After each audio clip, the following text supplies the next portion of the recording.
I grew up a Mormon, and I was very religious, and I was pretty close to my parents too, and I was a good kid. Around 17, 18, I figured out that I'm gay.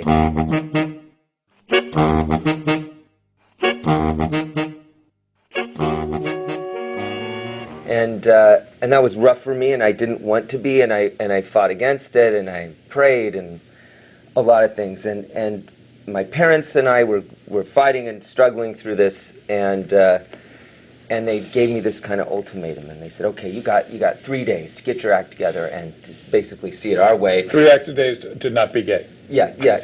Decide what's important. It's your family, it's our way or the highway was basically the ultimatum. So seems like enough time. Yeah. So I did a lot of soul searching, and I knew in my heart that the values that I'd been taught were not opposed to this thing about being gay. That wasn't opposed. So I took that to them and said, look, I've thought about this. I've really thought about it. I've prayed about this, and I got to tell you that in my heart, I don't think that I'm evil, and I don't think that I'm bad. And the Mormons teach that the gay people are. Yeah. But there must be pretty gay Mormons. There must fundamentalist. be a tremendous amount of gay Mormons. But the church itself is more fundamentalist in terms of their... I mean, there's gay Orthodox Jews, but they're not allowed to come out to the synagogue. There are gay right. Jews, I mean, if they would say you got to fight against it your whole life. I bring this to them, the parents that I love, and I lay it out on the line. I say, look, this is what I truly believe, and it tore them up, and there was just an ugly conversation and shouting, and so that night I felt like, literally, like a hand had been shoved into my chest, grabbed my heart, and just twisted everything out of me. And I decided that I had to just leave, so I packed up a bag. This is the end of the 80s now, right? Yeah, this had been in 88, 89. Right. I was 18 or 19. Yeah, and they thought that they could pray over this and you would not be gay.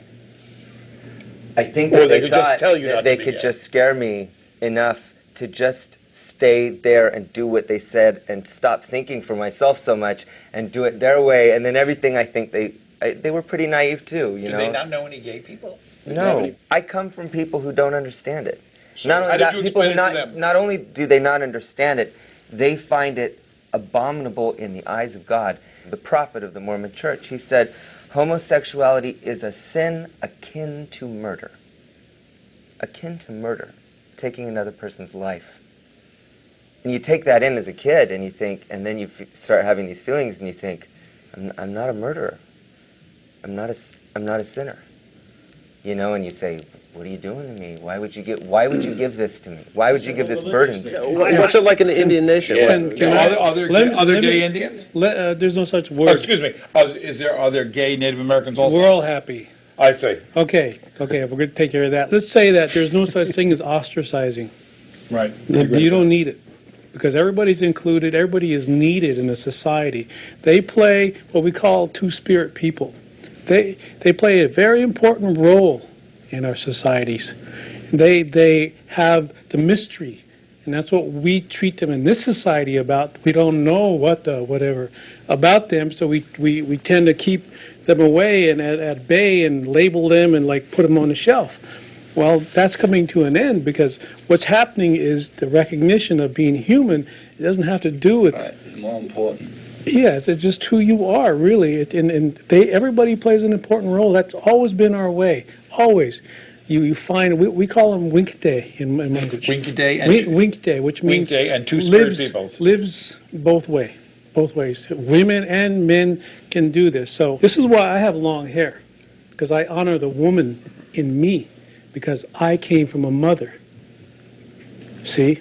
We're all half women and we're all half men at the same time. We just have to come out this way because we are the same energy. And that's what we recognize, the human foundation.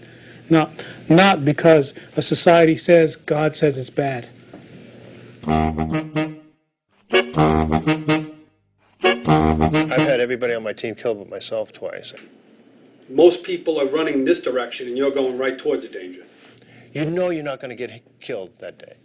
It's about guys who, at the moment, can fight their balls off and then be gentlemen afterwards.